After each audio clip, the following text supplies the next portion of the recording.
আপনারা যদি নাগা বাবার খোঁজ করেন তাহলে এই সেক্টরে আপনাদেরকে অবশ্যই আসতে হবে। আগের বছর 22টা সেক্টর ছিল, আর এবছর 7টা মাত্র সেক্টর রয়েছে। তো সকাল সকাল স্নান সেরে মেলার মধ্যে চলে এসেছি। এখন ভালোই মেঘ রয়েছে, রোদের দেখা নেই, ভালোই ঠান্ডা রয়েছে।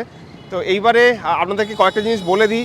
এই বছর মেলাতে কিন্তু শুরুর দিকে এতটা ভিড় নেই, তবে ভিড় হবে আস্তে আস্তে, ভালোই ভিড় হবে।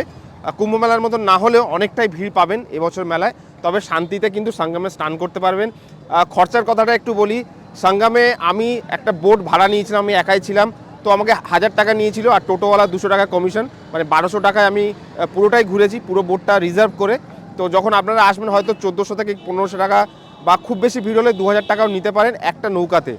আর যেখানে গিয়ে সঙ্গমে পুজো দেবেন সেই জায়গায় কিন্তু যে পুরোহিত থাকবেন সে নানা কিছু বলে অনেক টাকাই চাইতে পারে। তো আগে থেকে বলে নেবেন যে পুজো দেবো আর নারকেলগুলো জলে ভাসাবো, তার জন্য এক্স্যাক্ট আমি 200 টাকা দেবো বা 500 টাকা দেবো। নইলে কিন্তু মন্ত্রের মধ্যে অনেক কিছু বলে টলে লাস্টে বলবে 2000 টাকা দিন, আপনি তো এই বলেছেন ওই বলেছেন। তো সেগুলো একটু কিন্তু খেয়াল রাখবেন। এখানে যদি সুযোগ পায় মানুষ তো অনেক টাকায় কিন্তু আপনার থেকে খসে যেতে পারে, তো সেইগুলো একটু খেয়াল রাখবেন। বাকি আমি যে টোটো ভাড়া করেছিলাম ওর নাম্বার দিয়ে দেবো, ওর সাথেও ঘুরতে পারেন, বিশ্বাসী লোক। আর এখন আমি মেলার মধ্যে নাগা বাবাদের খোঁজে বেরিয়েছি। নাগা বাবা খুঁজি, প্রায় 2 ঘন্টা হয়ে গেল। আগের বছরের মতন কিন্তু এবছর নাগা বাবারা এখানে নেই সেইভাবে, এখনও পর্যন্ত আসেননি। আর যেখানে দেখা মিলল সেটা হচ্ছে সেক্টর 5-এ।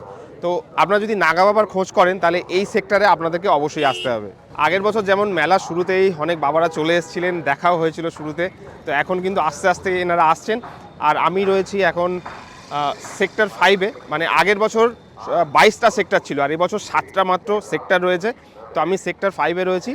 আর যদি আপনারা নাগা বাবার দর্শন চান তাহলে সেক্টর 5-এ আসবেন। এখানে কিন্তু লাইন দিয়ে অনেক নাগা বাবারা আসছেন, তবে এখনও অতটা ভিড় নেই যতটা আগের বছর ছিল, তাও দেখতে পাবেন এখানে এলে। তো সেক্টর নাম্বারটা মনে রাখবেন, সেক্টর 5।